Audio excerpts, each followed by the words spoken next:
Welcome back, our most valued viewers, to Historic Facts in a Nutshell. Today's episode is about one of the most bloody, brutal battles to ever take place on English soil, and the rise and conquest of the legendary King William the Conqueror. In 1066, Edward the Confessor, the King of England, had no direct heirs, which led to a succession crisis upon his death. Three main contenders emerged for the throne: Harold Godwinson, Harold Hardrada of Norway, and William Duke of Normandy. Harold Godwinson was quickly made king through Edward's choice on his deathbed, as time was of the essence and he needed to secure the kingdom to prevent war. Meanwhile, William of Normandy, a distant relative of Edward, also claimed the English throne, based on a supposed promise made by Edward to him earlier. William was determined to press his claim and invaded England, starting the Norman conquest. Harold Godwinson faced two major challenges upon his succession to the throne. First, he had to battle against Harold Hardrada of Norway. According to historic accounts, before the battle a single man rode up to Harold Hardrada, offering him 7 feet of English land, enough to bury the big Viking king. And there is a theory that this rider may have even been Harold Godwinson himself. This insult led to a Viking invasion of England. King Harold acted quickly when news of the invading forces of Harold Hardrada's army appeared off the north coast, sailing up the River Ouse and landing in York.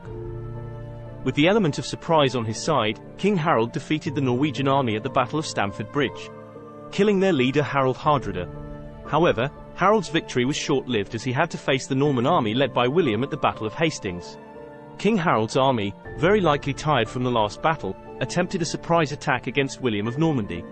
Upon learning this the day before the battle, William moved his own army 7 miles inland from Hastings, to the vicinity of Telham Hill.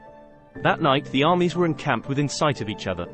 After dawn, King Harold arranged his forces along the ridge of where now stands the ruins of the buildings of Battle Abbey.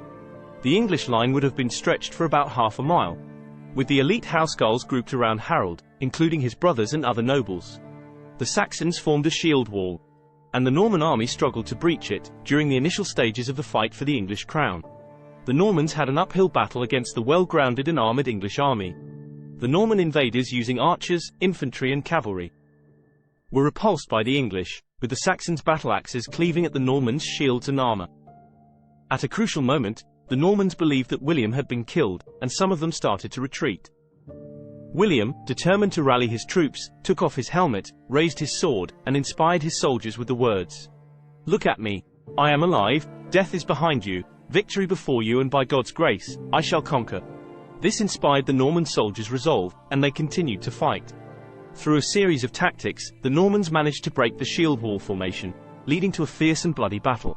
King Harold was fatally struck, and there are various theories about his death. But a couple of the main theories include the Saxon king being hacked to death by a group of knights, including William the Conqueror, or killed by a Norman arrow through the eye after the shield wall was finally broken. Following the victory, William the Conqueror was crowned at Westminster Abbey on Christmas Day 1066 as the new King of England. He centralized power, implemented a system of feudalism, and demonstrated himself as an organizational genius by conducting a survey, known as the Domesday Book, to assess his new kingdom's wealth and resources. King William was urged by the Pope to build an abbey at the site of the conflict as penance for the lives lost during the conquest. William, feeling guilt and remorse for the bloodshed, took on the task, and the construction of Battle Abbey commenced. The Battle of Hastings was indeed a gruesome and pivotal event in English history, leading to significant changes in the country's governance and culture. Nearly the last 1,000 years of English history was all born from King William the Conqueror, and the rules and changes that he made. What would British life be like today if the Saxons had won? Let us know what you think in the comments section. If you liked this episode, then don't forget to like, subscribe and hit that notification bell so that you never miss an episode. As always, we appreciate our fellow history enthusiasts, and look forward to delving into more historical moments with you. So stay tuned for much more coming your way very soon. Farewell for now, and thank you for watching.